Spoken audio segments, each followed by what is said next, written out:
we could see the entire western half of North Dakota become one huge oil field. I personally feel like there's so much oil out here that we don't need to drill every square mile. And the head of the Industrial Commission, he's publicly said, we want to drill every square mile of the Bakken.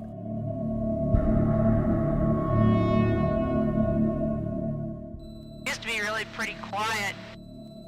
In fact, that was one of the things that drew us to living in North Dakota, was the quietness, solitude.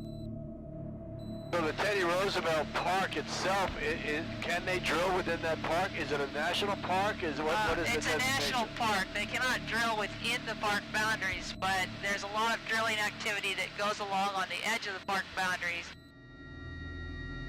Well, I'm Valerie Naylor. I'm Superintendent of Theodore Roosevelt National Park in North Dakota. We certainly in the last 3 years or so have seen some significant changes in western North Dakota with the oil boom. The more direct impacts on the national parks, such as flaring from oil wells that can be seen at night in a massive way from the north and south units of Theodore Roosevelt National Park, for example, oil wells being drilled close to the park boundary, and certainly noise impacts as well.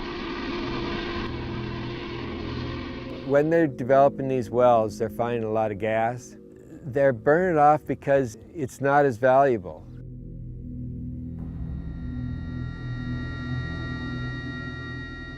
There's so much of it that the price is low. They get a lot more out of the oil. The way that these booming industries go, they do what they have to, and that's the minimum.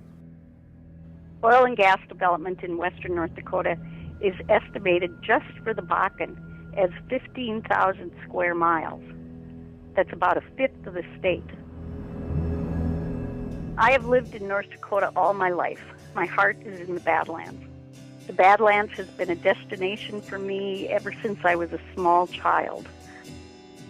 I think a lot of the people, they just pull up to the gas pump or turn their thermostat up, or they don't have any idea where it comes from and what all's got to be done to get that product to them at the end.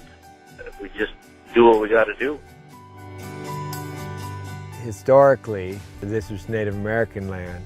So we established this organization that we called Killdeer Mountain Alliance. The Killdeer Mountains are just one of the scenic and cultural treasures of the state.